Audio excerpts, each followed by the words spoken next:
Hey, just recording this really fast. See, it's 112 bucks, 100 bucks, 87 bucks. It's bouncing around, but I just put this on yesterday, right? So just showing you how strong this thing can be. So at the end of the day today, it's what could be 250. That's what this means. So like that. Tomorrow, that will be that. So at the end of the day, today it could be that. Toward the end of the day tomorrow, it could be that. I would just get out because over the weekend, yada yada yada. But remember, the idea of this trade is if it runs to either side, basically you're looking to get out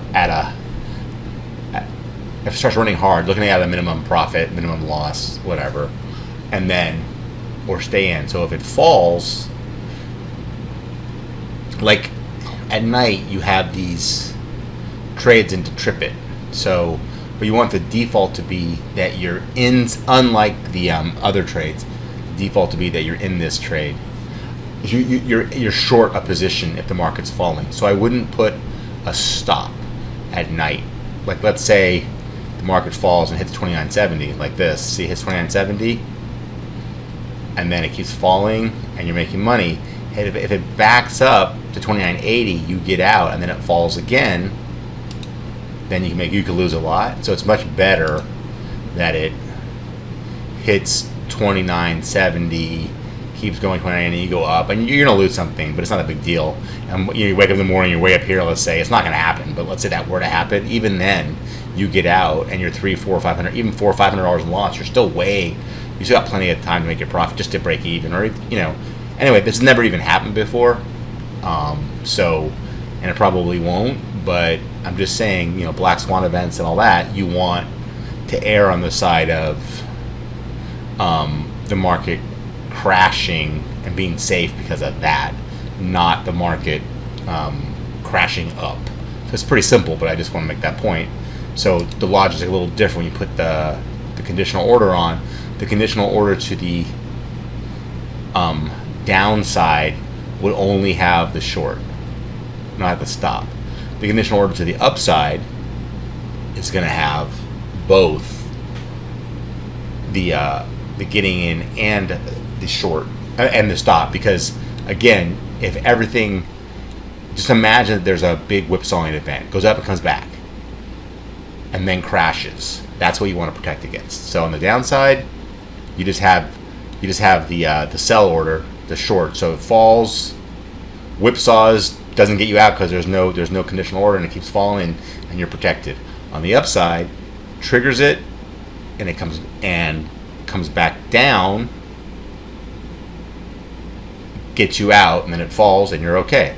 So that's always what you want. So take whatever. If there's some crazy move that's unexpected, deal with whatever it is to the upside as a, we can deal with that. Okay, so I'm just making that point. Other than that, okay, so it's up $100 already. So on Fridays, what I did last Friday, when I would probably do it this Friday, like let's just say I wouldn't do two. I would just get in right at the end, right before 5 o'clock. You go. Let's say it was 5 o'clock Friday right now. I would get in one of these at market right here. So look what happens. I just hit one of them, and then you see you've got quite a bit of room. I mean, it's never, just for context, it's never moved this far. It's never crashed that far in the history of the market in all the worst times. Go back to any day. It's never moved that much. So so you see, you're at $77 say now, and look how far it has to move just to break even. Be down $100. That's an unbelievably big move. That's so. Now, if it opens down a good bit, generally what I do is I take the profit. Take the profit on if it's continuing. I take the profit, and then if it's look, it's 29.70. So let's say it falls down to here. Basically, if it's past 29.70, then I just act like I got in, and that's it. And I'll get out at 29.80. It's not, if it doesn't reach 29.70, then I just take my profit, and I'm still in the trade.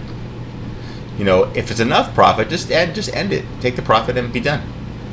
So it's pretty simple, and I really like this trade so far. But you notice it's got a lot more oomph when you get in on a down day. So if you get in after a pretty decent down day and you get in, the volatility is really high. I mean, I'm trying not to be I'm trying to be very methodical about this, but I almost regret not being in this week, because look how much money this is. I think it's going to make a lot of money this week, and I'm not in for real. It's paper trading still, but that's okay. I mean, pretty soon. So what I'm planning on doing is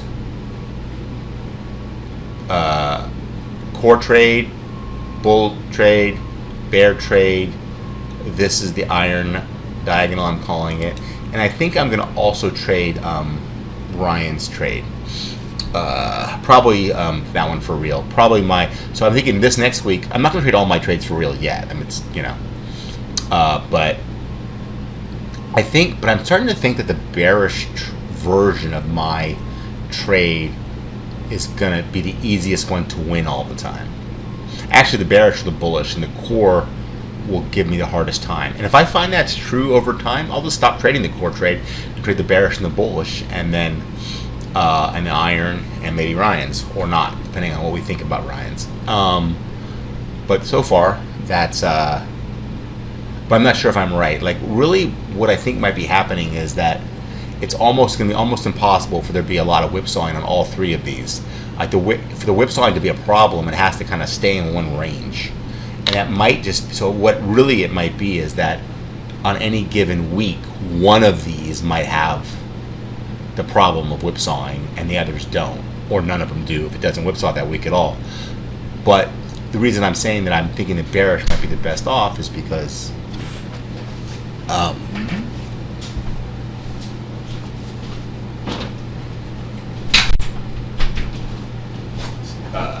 sorry, I had to walk away from the mic for a second. The bearish might be the best off is because it's going to have so much credit, so many whipsaws to go against. All right, so that's the plan. Anyway, well, now it's $86, but you can see, I don't know what's going on with the market yet. I'm not having looked. It's down. Oh, it's really down a lot. And look. Well, anyway, so you see it. So if it hits 29.70, which is quite a ways to go, I'd be getting out. Otherwise, I'm not getting out. I mean, I'm going short. So let me take this one off on the bottom. That's just demonstration. That's off. So I'm just waiting. I'm waiting for this, or this, or to make money. All right. So that's the plan.